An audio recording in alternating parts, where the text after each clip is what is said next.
there was once a cook named Gretel, who wore shoes with red heels, and when she walked out with them on, she turned herself this way and that, was quite happy and thought, "You certainly are a pretty girl."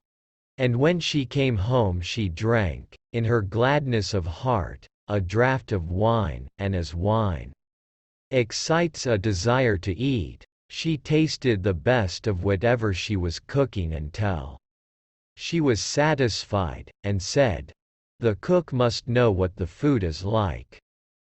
It came to pass that the master one day said to her, "Gretel, there is a guest coming this evening. Prepare me 2 fowls very daintily. I will see to it." "Master," answered Gretel. She killed 2 fowls, scalded them, plucked them, put them on the spit, and towards evening set them before the fire, that they might roast.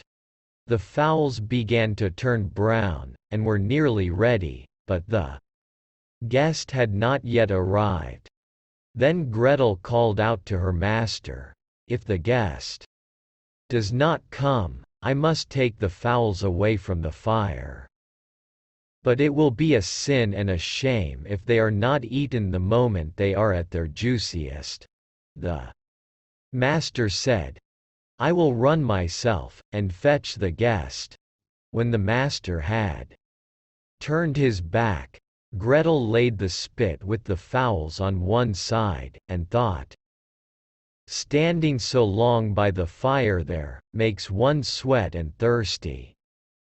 Who knows when they will come? Meanwhile, I will run into the cellar, and take a drink." She ran down, set a jug, said, "God bless it for you, Gretel," and took a good drink, and thought that wine should flow on, and should not be interrupted, and took yet another hearty draught.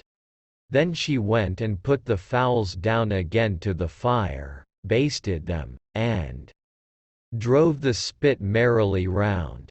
But as the roast meat smelt so good, Gretel thought, "Something might be wrong, it ought to be tasted." She touched it with her finger, and said, "Ah! How good fowls are!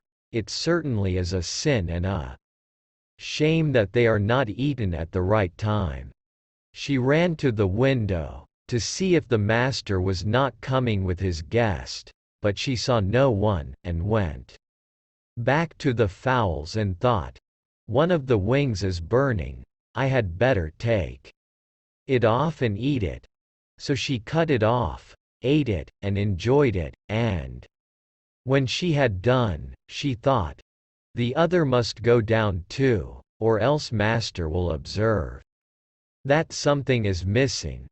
When the 2 wings were eaten, she went and looked for her master, and did not see him.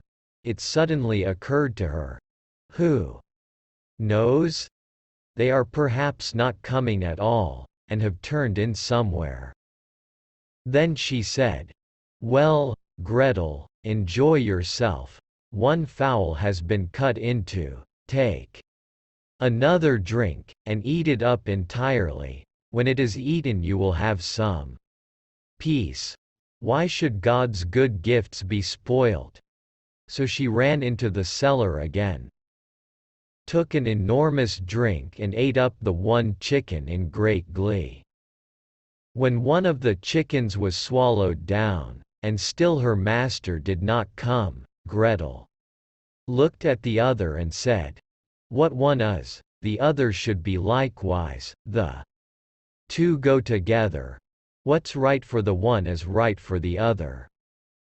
I think if I were to take another draught it would do me no harm."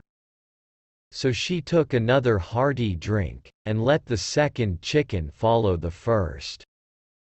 While she was making the most of it, her master came and cried, "Hurry up, Gretel, the guest is coming directly after me." "Yes, sir, I will soon serve." "Up," answered Gretel. Meantime the master looked to see that the table was properly laid, and took the great knife, wherewith he was going to carve the chickens, and sharpened it on the steps.